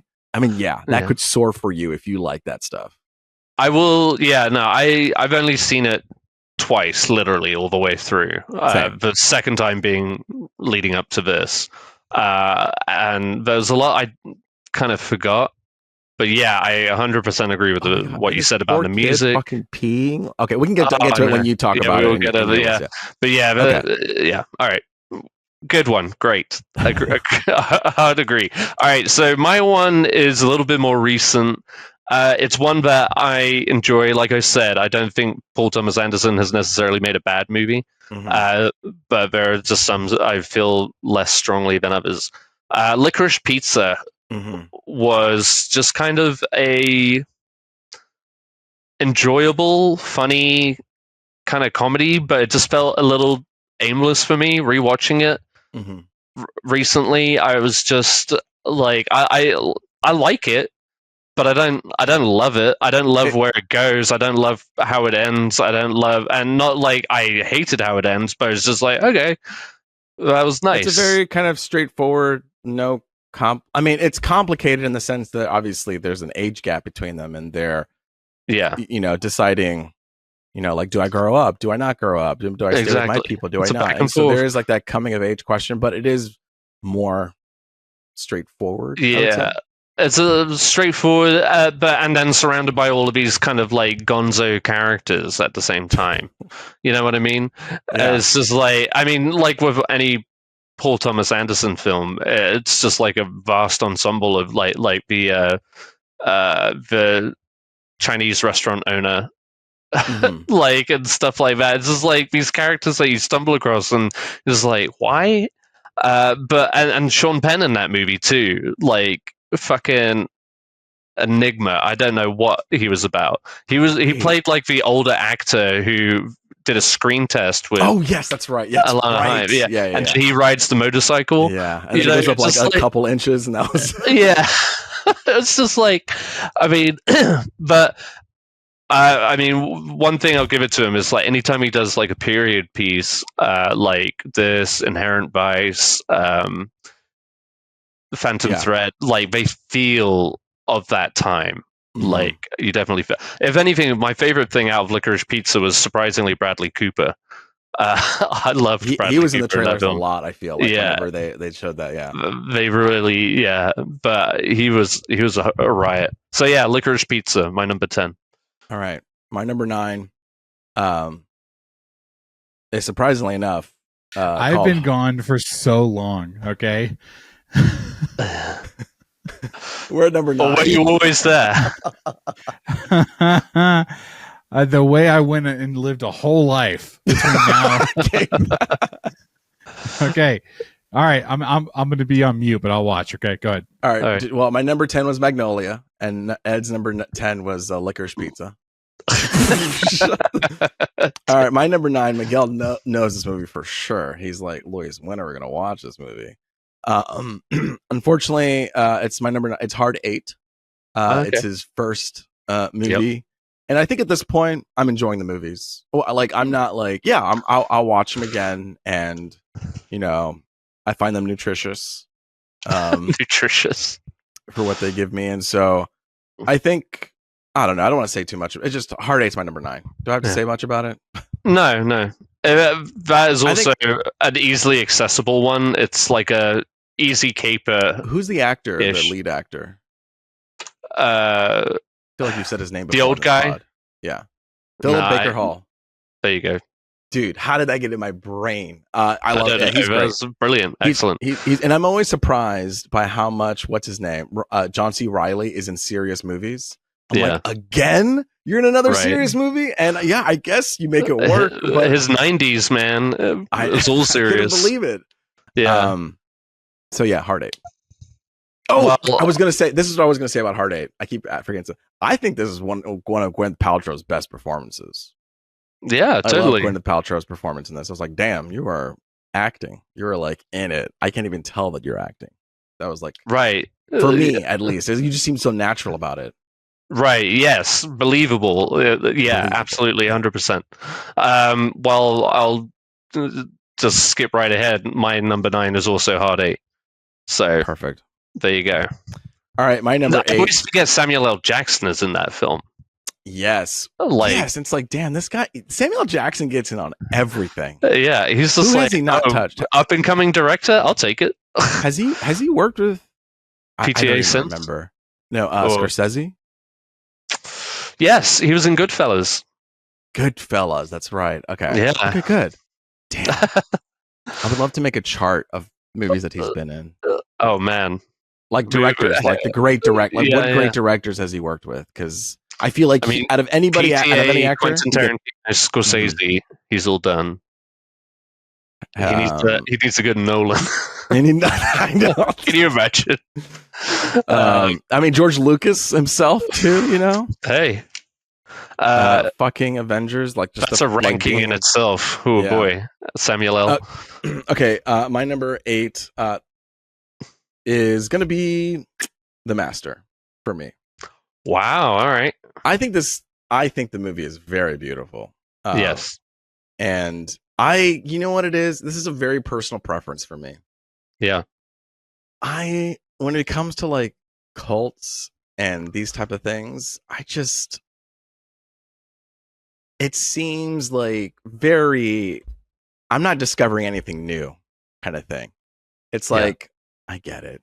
It's just, I don't know. I don't find like their choices aren't surprising to me, and the things that they do aren't surprising to me. So that's why I don't feel that much watching it, except for like the visuals and Philip Seymour Hoffman. You mean the characters or in the movie? The characters. Yeah, okay. I don't know. I just feel like I'm like, yeah, okay, I can see. Just in cult movies in general, I feel like there's a direction that they go to, and I feel like maybe I'm tired of seeing what's his name, Joaquin Phoenix playing like this sad, depressed beta. But this was his first sad depressed. I know. But like, oh, so this is how you got the Joker role. Is this how you got the Joker role? You know? 100%. Coming out of that movie, I was like, Joaquin Phoenix needs to play the Joker. You know, yeah, you know. So no, but I mean, the movie tripped me up at the beginning when I was like, "What the fuck? Is he straight up drinking oil from a fucking like missile or whatever?" And so, yeah. But then outside of that, I think I don't know. I mean, I guess you know what it is. I would love to hear someone's perspective who likes the master and can list me the things, and maybe it's higher on your list. We'll see. We'll see. It just wasn't for me. So that's fair. It's one of his. We talk about like his more accessible movies. I feel like that one's harder to crack. Maybe not. Yeah. You're saying you're right, about the whole, but I feel like there is so much to it that even having seen it so many times as I have, there's still things that elude me about it. Yeah, but I think there's definitely like mysteries of the plot and the world and the lore of it all. Character motivations, yeah. Yeah. But okay. And hey, can't go wrong, Luis. Can't go wrong. My number 8, you've already mentioned it. It's Magnolia. Okay. So you weren't far off. I just personally, I can't connect to it.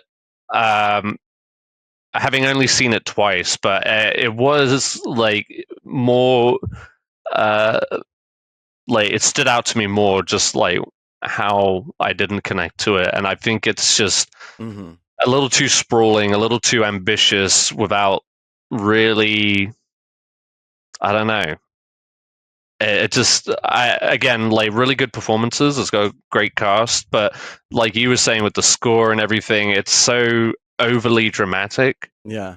At times, it gets a little silly. I don't know. I mean, with that said, I mean, it's got like a great Tom Cruise performance. Everybody's good in it, to be fair.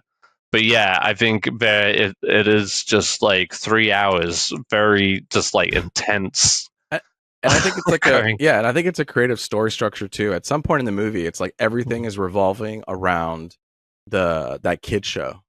Yes, and just like they're all connected in some way or another, and it almost feels like a hurricane, like, and the kid show is the eye of the storm in some way. Yes, yeah, and so it's like that's cool, but I guess in the end, once it all comes together, like I mean, all right, cool. Is there anything else you want to say about? No, I mean, I just, yeah. I think I get why people would hold it higher. It just doesn't click like that for me. I don't know if that's just because of when I saw it, and what age I saw it. I feel like you could say that about a lot of his movies, is like when you were exposed to it and how much of an influence it had over. Right. So yeah, there you go. Okay. My number next 7 one I'm gonna put Inherent Vice here. Okay. Inherent Vice. I hear people bag on it. I actually don't mind the movie too much. I mean, I kind of like the movie, and I like the way it looks. And it's a lot of talking, and it's a lot of like confusing. It's kind of confusing when you first watch it, but I watched this thing twice recently, because I was just like, do I really like this movie? I feel weird, like, and I watched it again, and things made more sense the second time around. It's like, oh, I understand where things are connected, so it is a more enjoyable watch that way. But it's just kind of like have a joint, have a cigarette, and just sit back and watch it, because at some points you're just sitting there watching them having a conversation. Yeah. And I don't know. I don't mind and you're it. kind of, no, absolutely. it's a fun cast of characters. I read the book, which also kind of helped a little bit, but the book is equally as like sprawl, like all over the place in a way. Have you seen the movie Kiss Kiss Bang Bang? Yeah. So it's like, I like those kind of movies. It's kind of the same thing where you get like, you're trying to follow plot A, but then plot B comes in, and then you're going plot A, plot B, and then some plot C comes in, and then plot Z, and then you're like, wait, what is the direction now? Somehow, like bit by bit, like as they come in, they are getting resolved as they go back out, kind of thing. Characters will come and go, and like their stories will tie up at different points in the story, but never quite fulfilling the bigger thing, which is like the whole Shasta Faye. The Shasta, it's his still. He likes Shasta. Yeah, that's why he's doing this whole thing. And then it's kind of like a buddy cop with with Josh Brolin, who I love his character in it. Man, genuinely, I do think it's probably the funniest of his movies. I mean, that's just me personally, but like, Bigfoot. Bigfoot, man, he's hilarious in that film. Fucking Benicio del Toro is funny in that film. I have a good time with it. So, so that's my what did I say? Number Inherent Vice. Number 7, yeah. My number 7. These next two I was kind of back and forth with, but my number 7 I landed, and I rewatched it today just to make sure. But it was, and I also want to state, like, going forward, the next 7 movies I kind of just love, but it's Punch Drunk Love. I do. The very first time I saw it, and this was actually technically my very first Paul Thomas Anderson film. It was after I first moved to the States. I had a friend who was a big Adam Sandler fan, and I was a bit of a fan too, but I had only seen maybe 2 movies of his. But we rented this one, and it just wasn't what you would expect for an Adam Sandler film. I didn't know who Paul Thomas Anderson was at that point. I was not the movie snob, but I am today. But going back and watching over the past few years is like, it's just like a sweet little nugget in his collection of films. It's just like one that is, first off, super short, very punchy. No pun intended. Just like you know what I mean? It just like throws you right into this kind of very awkward situation. And Adam Sandler is great. It just like brings out the best of his like little. What an opening shot too. Like just the simplicity, like the suit, corner. The blue, the score again. I love the score. And then Philip Seymour Hoffman is fucking great as this piece of shit mattress like owner. It's just like it's a Paul Thomas Anderson equivalent of a comfort movie in a weird way. Although it's like a little bit like the phone calls with the sisters and stuff is like triggering for me. I'm just like, God, I want to smash a sliding door right now. Are you coming to the? Hey, are you coming today? Hey, remember when we used to call you Gay Barry or something like that, or Gay Boy? But yeah, no, it's a sweet little picture. Like I love it. It's just a cozy little film for me. I feel like we're just like enjoying movies at this point. It's exactly. hard when you rank them, and then okay, this one I think is going to be higher on your list, but this one's here for me on my list. It's going to be, I'll tell you why. Okay, it's going to be Phantom Thread. Phantom Thread's going to be here. I know. Okay. I know. You know what? It's funny enough is actually, this style of the this style of the century, actually, I don't particularly like, because at this style, it starts to transform into like modernism, like modernistic clothes. Like it felt like the last era of this like classic high level. I don't know if I could be wrong. Please inform me if no. You're blowing my mind right now. The reason why. The reason I bring it up is because of in the movie he has this conflict where he's like, nobody appreciates my clothes anymore. Everyone's just going with everything that's Chic. like chic. He's like chic, Yeah. chic. I fucking hate that word, and it's just like, yeah, it's that time that's coming in. And what I love about P.T. Anderson movies is like you have these characters, but in the background, it's like there is a seismic life change that is happening that's shifting behind them. Like Right. like we'll talk about it later at Boogie Nights. Like what shifts that movie is the change industry from film to video. tape, you know? And here in the Phantom Thread, it's like the shift from this like the classical wearing clothes to like chic. And so you have two opposing, generations or views. That's why it's like his love interest is kind of like younger and a different view. And then all that to say, I like the movie. This is the first movie that he didn't have his he cinematographed himself. Yeah. And I think it's fine. You know what? He's kind of a dick at the beginning, and that's what I really don't. Lewis. And I get it. You could argue a lot of his characters are actually this just a fucking asshole. Yeah. He's terrible. Yeah, he's a big baby. But I think it's interesting characters, what they do for each other, and the love that they quote unquote build and have, and it's an enjoyable movie. All of them. You know what I'm saying at this point. Yeah. But it's just going to be my number, whatever this is. 6. Okay. Yeah. 6. All right. Well, my number 6, you already mentioned it, and like I said, this was kind of like a toss-up for me. But I also rewatched this one multiple times. I read the book, Inherent Vice.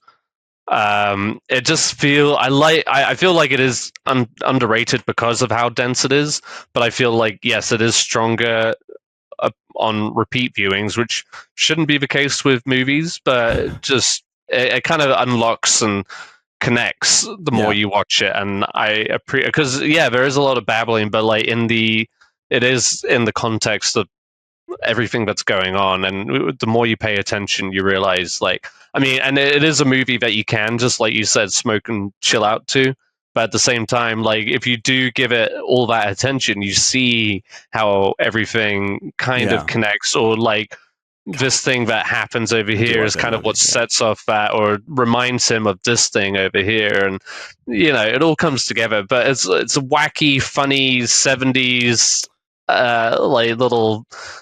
Yeah, I feel like also at the time, like leading up to it, like a lot of people were trying to make comparisons to like The Big Lebowski, and it's just not that. Like, I get that in the sense of like you've got this like modern noir kind of take. You got the femme fatale, and dude, should I switch this up? I do like it. Yeah. It's a good time. Like I said, I do think it is like one of his funnier films, even though there is like this inherent sadness to it at the same time. Yeah. Throughout, I think. Can I switch mine? Or no, I don't know. I'll keep it. Okay. No, you can keep it. You're going to put it in front of Phantom Thread, though? I won't allow it. I don't allow it. I won't allow it. Okay, so actually, Phantom Thread was my number 5. So, wait, is that right? No, 1, 2, 3, 4. Wait, 1, 2, 3, 4, 5. You're right, 6. Okay, my bad. Math. Number 5. For me, number 5 for me is going to be Punch Drunk Love. Hey, Punch Drunk Love.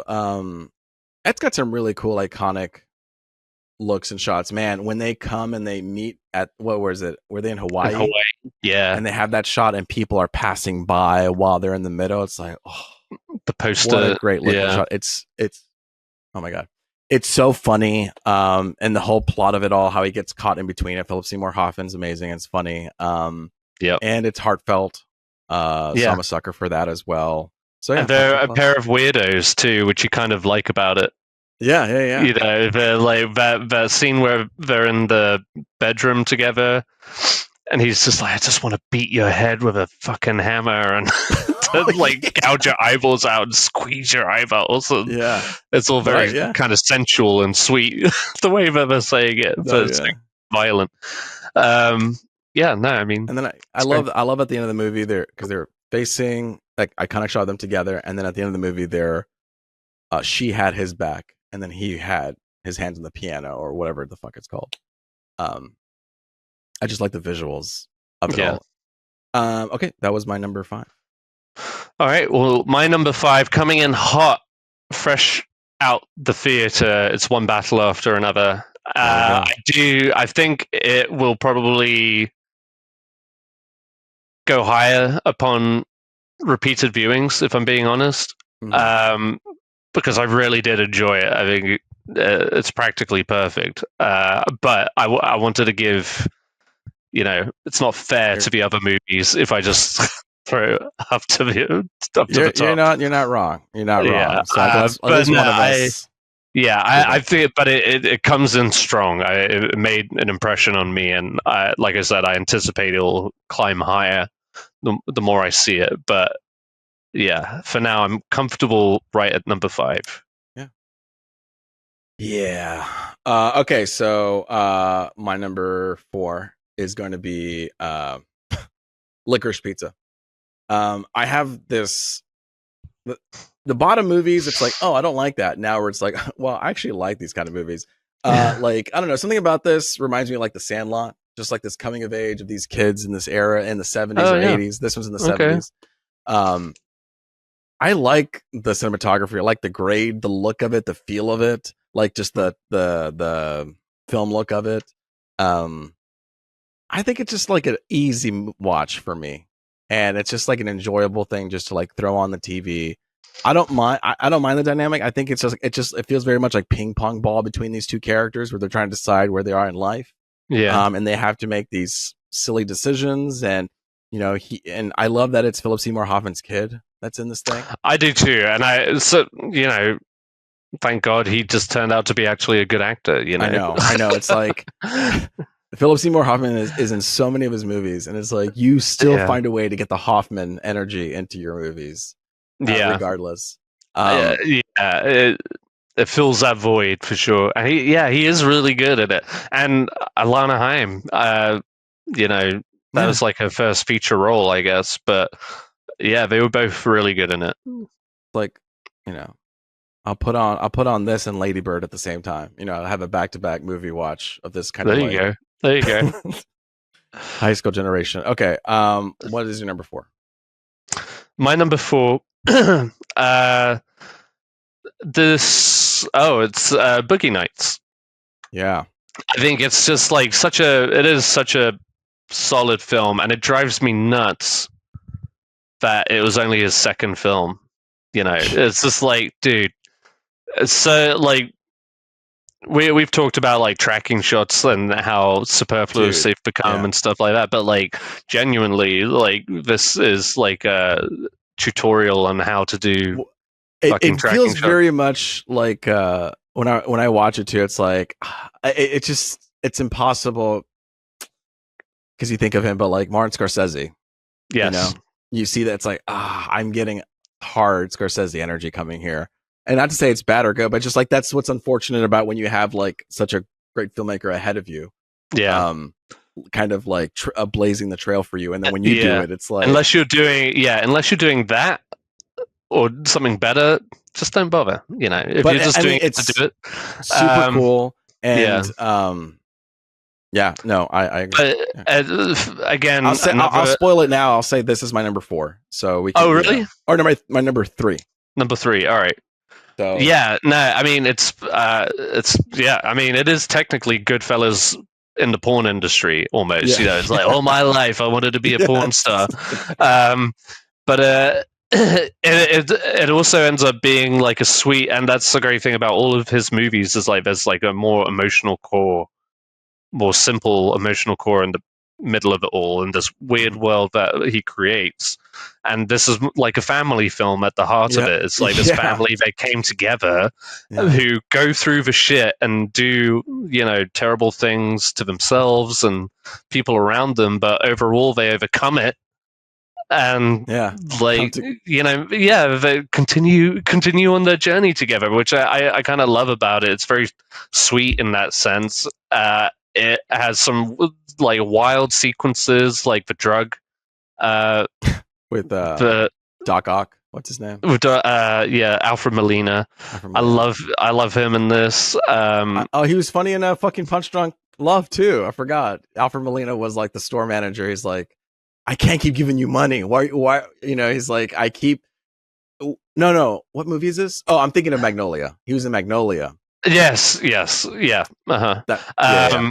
But yeah, man, bring Alfred Molina back in PTA films. But yeah, it's just it's a good ensemble. Again, the film, the cinematography of it, Philip Seymour Hoffman being a little weirdo,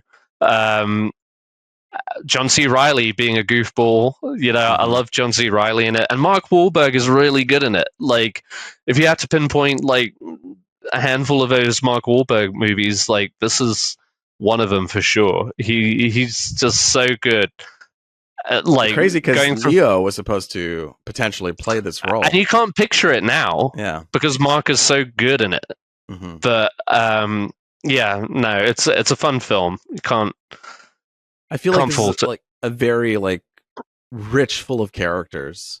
Yes, which I appreciate this movie. Like everyone has their own little world. I mean, like 1, 2, I mean, there's like over a handful of people that have motivations and needs and are trying to survive this world and are dealing again with the seismic change of going into the 80s. Literally, what's his name blows his brains out because he couldn't take it anymore. Like his the wife, 80s was it was the turn of a century, caused change. I just like seeing the ripple effect of that happening over all these people. All right, well then, what's your number 3? All right, number 3, buckle up. All right, it's actually I want to give a little context here. So I had the luxury of watching this movie repeatedly on a 70mm when I was working at River Oaks Theatre, which is like, the best job. But it's just one of those movies that I don't think I'll ever fully understand, and yet I'm just transfixed every time. It also has some of my favorite performances in film ever. It is The Master. I had a feeling you loved The Master. I do. And I can't. That's the thing, is like I can't explain it. And if anybody tried to get me to, I just couldn't. But it's just like all the blues, the dark navy blues of it are just like gorgeous looking. And this was kind of like a comeback movie, quote unquote, for Joaquin Phoenix, who kind of like, just stayed away for a bit and came back to this in such a physical transformation. It felt like having not seen him in films for so long. You know what it is like, yeah, you're right. If you were in that time, it'd be a big change. And because I watched it recently and I had the Joker 2, Beau is Afraid, a little bit of Eddington, and then now I see him here and he's just like always like, and so like I that's what it was, like I kept seeing this kind of like cowering. Totally. I get that. Yeah, 100%. But at the time for me, it was just like revolutionary. Totally, I thought and that was the year that Daniel Day-Lewis won for Lincoln. For Best Actor, but man, I think it's still to this day Joaquin Phoenix's best performance. Like, even when the Joker came out, I was just like, it's not as good as The Master, because like this is like a weird little thing that I follow, but it's just like drunk performances are hard to do convincingly, and I thoroughly believed he went to these really dark depths of alcoholism. But it's one of the all-time greats for me. And of course, Philip Seymour Hoffman is really great in it. Amy Adams is great in it. The scene between him and Philip Seymour Hoffman when he's processing him for the first time on the ship is one of my favorite performance scenes ever. I just, whenever I think about a movie, I go to that scene. And like when I was working the River Oaks, I would make sure I just waited in the room. You'd go in there and just make sure everybody's, behaving and shit like that. But like I would wait out for that scene so I could watch it in its entirety and leave. Really it's so intense. It's such a brilliant. They're very like they're listening to each other intently. and you see all the nuances, especially because it's in a table. They're very small, and you see the little muscle movements above the eyes and the squinting or the mouth. It's just there's a back and forth. He's reading him and he's reading him, and then he's adjusting, he's manipulating, and it's just a nice little dance. Absolutely. Yeah. And also natural too. Like that's the other thing is, I don't feel like Joaquin Phoenix is acting in that film. It just feels so natural. It's so good. Sad too. But it's an enigma to me, but I still love it. I do. Well, in the end, does he find love at the end? I mean, he ends up, It's not love. He just carries on doing what he does best, which is he went over to England and then went to the closest pub. Is this like just like kind of, keep on doing what I'm doing kind of thing? Yeah, at the end, like, I'm going to keep because I want to keep on drinking. I want to keep chasing after women. I don't want to fix myself on this ideology. I mean, of he yours. was a horse that could not be tamed, and Philip Seymour Hoffman was just fascinated by like, I have to tame you. Yeah, because he felt like he understood him, but he didn't really, and he didn't. But they loved each other in a more, I don't know, intimate way, I guess. But it was, it's a curious piece of cinema, that one. But my number 3 anyway. So, all right. This is the defining moments here. Let's see. Where are you at, Luis? Number 2. All right, number 2. And this will be obvious then. It's going to be One Battle After Another. I had such a fun time with that one. We've already had a whole podcast talking about it. So yeah. Well, I feel like me and Miguel definitely steamrolled. So, like, if you want to throw in anything you feel like you missed. No, for sure. I think I like listening to you guys, and you pretty much especially when you're saying stuff that I agree with. I just like, I just listen unless I have something else to say. Yes. One of my favorite performances of Leo, to be honest. Yeah. Like, no, I agree. Great phone acting that he did too. Because it feels a little. It's as paranoid and whatever as it is. It still feels a little bit more natural. Mm-hmm. Not as showboaty as some of his other performances. Yeah. Which I think he's a great actor, but like I feel like sometimes he's like up here. Yes. But this one feels just like a little bit more level-headed. I don't know if that's because of Paul Thomas Anderson and what he brings to it, but yeah. Could be. Yeah. Could be. Yeah, that's my number 2. What's your number 2? Great. My number 2, There Will Be Blood. Wow, Ed. Okay. I know. And trust me, I put myself through the ringer for this, but here's the thing: is like, there's not a whole lot I can say about this film that hasn't already been said. It's a masterpiece. I think obviously everybody it's my number 1. That. You're number 2. Yeah. So yeah. It's just epic. It's genius filmmaking. It's great performances, not just from Daniel Day-Lewis, which is obvious, but like Paul Dano, I think, is great in it too. The kid who plays HW. It's one of those movies that you get something out of, different out of every time. Yeah. Yeah. And it came out at a time where I was still maturing. That was 2007. My tastes were adjusting, but that was my first like theatrical experience of Paul Thomas Anderson. Oh wow, yeah, that's good. It was. I mean, I feel like that's probably the case, maybe for all of us. I don't know. I'm assuming. Yeah, I think so too. Because what was before that? Yeah, probably. Before that was Punch Drunk Love. Yeah. Yeah, I mean, it's my number 1. Obviously, I think this is just like for me a perfect culmination of just beautiful cinematography. Seeing the journey of how he starts literally in the fucking dirt in the ground, and then he ends up in this kind of mansion that's pretty much a tombstone, and he's surrounded by this blood and stuff, and there will be blood. And just the score, the characters, just the decisions that he had to, like, I feel like there was I don't know, it seems like what's his name? Daniel Day-Lewis's character can be pretty straightforward, but I feel like he has some wavering doubts at some moments about what kind of man he's going to be, especially with his boy. Yes. And then he just makes kind of this firm decision after kind of being lied to by that false brother. I feel like that really really fucked him up.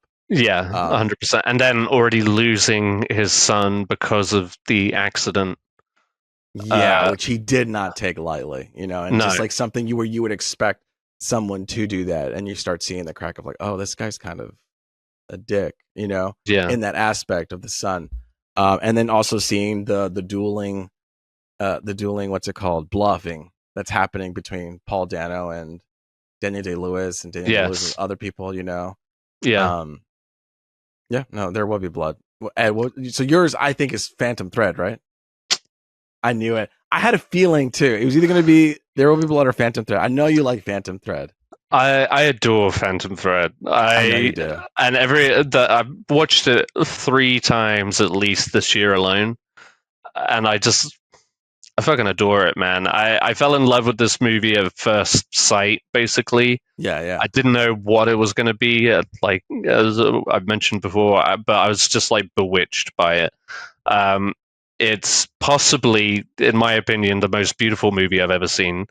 I feel like every frame, and you mentioned that PTA actually did the cinematography for it, and yet it did not get nominated for Best Cinematography that year because I get from some technical reason. But yeah, I feel like every frame is a work of art. The music also is equally as beautiful, sweeping and haunting. I'm transfixed by it every time I put it on. It has 2 predictably great performances from Daniel Day-Lewis and someone who I love, Leslie Manville, who's a fucking icon. But it also introduced me to Vicky Krieps, who, for me, steals the movie from the moment she stumbles in to the film. You have to in that role because he's so demanding and he's so empowering. Takes up so much space. Like you need someone to 100%. And I didn't know who she was prior to it. So yeah, I love her mannerisms. I love the way she taunts and teases Reynolds. I love it when she gets angry. The way she flirts and fights for what's hers, and the way she holds herself up against Daniel Day-Lewis is just remarkable. It's just one of those movies where when I'm watching it, I'm just grinning from ear to ear. It's just so lush. The costumes are outstanding, and everything they put Vicky Krieps into is just beautiful. It's just, I don't know. It's just, I love it. I adore it. It's and when I watched so elegant. When I watched it, it's also like I didn't expect them to continue to be together, and yet they find their love in their own way. In their own weird way, and they see each other in that weird way. And it's just like I had so much whiplash with this movie sometimes because it's like, I hate you. Let's get married. I fucking hate her. All right, I'll get sick for you. And then they find she figured out what he needed, and they show it to you right from the off. It's just like he gets in the moment, he has his big moment, and then he needs to reset, recharge. And she came in and orchestrated it for herself. Whenever he started to veer away from her, she would just be like, all right, here's the mushrooms, fuck you. And then to a point where at the end it became more like almost like a kink thing. It's just like, are you going to behave or am I going to poison you? Yeah. I love it. Especially because she douses it with butter too. And he's like, I fucking hate butter. I hate butter. Puts a shit ton of butter. I'm like, okay, you did it enough with the mushrooms, but you have to one up it with the butter. Because he's a fussy little boy. I know, dude. It's like, can you please not be loud having breakfast? It's like, I'm eating. It's like, all right, well, eat quieter. Yeah. It's like, I didn't ask for tea. It's like, well, I'm taking it out. It's like, well, you're taking it out. The tea is leaving, but the interruption is still here. Yeah, yes, that was a good line. Yeah, I was like, oh my God, dude. All right, so there it is. That's our top 10, and I believe you owe me a bottle of whiskey. That I do gladly. No, I honestly, I don't. I started off with the whiskey in mind, and then by the end of it, it didn't even matter. I just fell in love with movies again. Exactly. I didn't even need the I did whiskey you at a all. favor. Yeah. Exactly. No, yeah. I mean, Paul Thomas Anderson. What can you say? He's just one of the greats. His last movie came out 2021. This is 2025, so we'll see you again in 2029. At his rate, yeah, like give or take. I like that he takes time with his movies, though. You know. Yeah, he's consistent in that. I mean, the longest gap I think was between Punch Drunk Love and There Will Be Blood. Yeah, and you can feel it too. It's like he was really working. Yeah, he was 37 when he made There Will Be Blood. Can you believe that? 37. Like I'm about to be 36, and this motherfucker. I mean, you know, just some geniuses can access that and can figure it out. And he already did. I mean, god damn, he did Boogie Nights and Magnolia. I'm sure he knew how to. I mean, it was a new frontier because it was like in the elements, a period piece with like all these different whatever. But yeah, fucking genius. All right, thank you guys for listening and watching our episode here. Next week we're going to talk about, I think, Smashing Machine, but also Daniel Day-Lewis has another movie that's coming out this week as well. So let's see what we see. Let's see what we see, and we will just have like a split feature discussion. I don't know. I know. I kind of like soft pitch it to Sarah. I was like, okay, listen, we need to talk. So I might need to see 2 movies this weekend. One of them I know you don't want to see. No obligation. Yeah. But I mean, I want to. That's the problem. Is like I don't watch them, and then like weeks go by, and I'm like so behind. You know? Yeah. It's Trust me, I know. Trust me, I know. Yeah. This time last year, I just had a newborn child, so I'd like told myself that I've got like 5 movies in front of me for the rest of the year, and that's it. Yeah. So, not the case this year. And it's your birthday coming up. It is. Damn, Miguel's gone. Oh well. I was gonna say happy birthday. Well, I get it'll be your birthday by the time this thing is live. Just about. Yeah, a little prior. The next time we record, it'll be belated birthday. Yeah, exactly. Everybody go wish Ed a happy birthday in the comments down below. Gift him some prizes. Until next week, it's been me, Luis Gonzalez, and with me has been Ed Bull. And until next time, later, Gators. Hail Saint Nick.